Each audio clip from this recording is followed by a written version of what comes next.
Good afternoon, everybody. Welcome back to Cilinix Crypto. I hope you're all doing great. Welcome to this new video right here on the markets.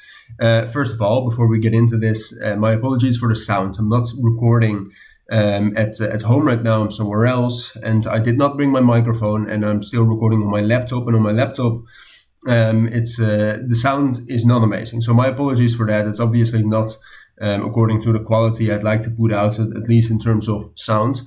But yeah, just so you know, hopefully you can bear with me, because we have quite a lot of interesting things to talk about regarding the fundamentals. Of course, today we have major news. We're going to be speaking about that, and we'll talk about Bitcoin. Bitcoin is also looking a bit better right now. The US market has obviously opened about 25 minutes ago. So far, so good. So that's definitely interesting. We'll definitely look at that. And at least stability seems quite likely for Bitcoin, which I would argue is bullish on the longer time frames. Although immediately getting a bullish continuation is unlikely, but we'll talk about that, and then we'll talk about some altcoins as well. And there's a couple of altcoins that are gaining some nice momentum right here, and I think in general there's a couple of altcoins that show incredible strength. So I also wanted to speak on that a little bit in this video. So that's what we're going to do. Let's get right into it. So the news that we got was obviously the inflation rate and CPI data, which came in a little bit mixed, right? I mean, you can see the CPI data was actually higher than expected. But then the previous data was revised to be lower than what they reported back then. The core inflation rate, as you can see, was lower than expected. The core inflation rate month on month was lower than expected. And the normal inflation rate was as expected. So I would say, in general, that is a bullish result. But what I always say as well is that if you're in doubt, just look at the markets.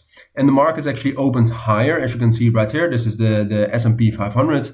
Opened higher, a bit of a pullback right now, but that's also because we left a gap to the downside, right? I mean, usually when we leave a gap, we fill that. So if you really want to pay attention to this, if you really want to know the short-term effect that the general financial market has on crypto, because it has an effect, right? It's very correlated. Keep your eyes on the gap. If we get a good reaction there, which I would say is most likely, then the fundamentals in terms of the financial markets and the effect of that on crypto is fine. The dollar strength index is going up right now, though, which is a little bit worrying. A bullish dollar strength index is never great for the general financial markets. So these are, fundamentally, these are things to at least acknowledge. But is it really that bad yet? No. Can it get bad? Yes. I mean, if we do not get a strong reaction here from the S&P 500 to the gap, that could turn out pretty ugly. But for now, it's still fine. Bitcoin is also moving fine right here. Something we spoke about earlier this morning when we spoke about Bitcoin was that we really needed to get a strong reaction to the 7-day rolling VWAP, and that is what we did. We got some decent strength from there. And we also got some volume coming in before the New York session opened, which obviously has now happened. So even more volume is coming in. But before that, some of that came in as well. What we also spoke about is that we had a brief Coinbase Bitcoin discount, which is still kind of happening. So this is still something to be slightly cautious about. This basically means that the traders and basically users of Coinbase are selling Bitcoin more so than other exchanges, which historically has been a bit of a bearish indication. But on its own, it doesn't matter that much, especially also not when Bitcoin displays a lot of strength.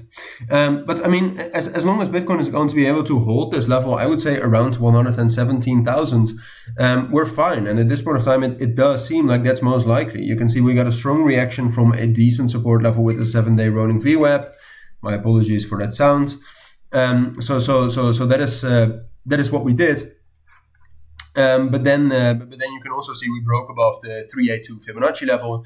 It looks most likely that we can actually get some stability right here in this level between 119,000 or 119.5 and 117. Those are the two main areas I would be looking at for a potential breakout. But I would say it's more likely that we're going to get stability today, and then maybe a breakout tomorrow or later this week, either a bullish one or a bearish one. We'll still talk about that. That's also very dependent on the fundamentals, right? So can the S&P 500 bounce up? Can we get in a Coinbase Bitcoin a premium again? Things like that do matter. For now, I think stability is more likely. And that's good for the markets, right? Because that also means that certain altcoins can rally. Now, when we take a look at some other coins right here, so when we're talking about XRP is stable. The main area is going to be $3 to look at. I think it's unlikely we'll break above $3. That's exactly what I said earlier this morning as well. But I'll keep you updated on that. I mean, is it a possibility? Yes. Do I think it's most likely? No.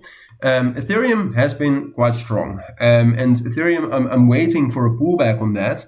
But the probability of getting a pullback on this is getting lower and lower. Ethereum is also pretty significantly stronger than. Can I see it? Stronger than Bitcoin. So that is definitely something to keep your eyes on. I mean, if we are going to be able to break out here with ETH BTC, we could see a massive Ethereum rally. So that's definitely something to keep your eyes on. Where the main level at this point of time, I would say, is still around 3,000. If we're able to get a sustained breakout above 3,000, then ETH BTC breaks out as well. Could be Ethereum season, but I'll keep you updated on that as well. And then when we're talking about altcoins, like I said, there's a couple of altcoins with quite significant strength. SEI was gaining a lot of momentum, so SEI. So that has so that's definitely worth it to keep your eyes on. We just got an alert for Dogecoin. Dogecoin we actually bought in the Signal group. That's at a major support level here, so that's definitely a major altcoin to watch as well, especially since the price is still trading significantly lower than the middle of May, even though I'd say it's fundamentally quite interesting. But those are, I mean, there's many more altcoins, but for now I'll keep it at that, all right? And then I'll just keep you updated in new videos if anything is going on. But that's it for now. So if you do have any questions, let me know down in the comments. For now, take care and bye.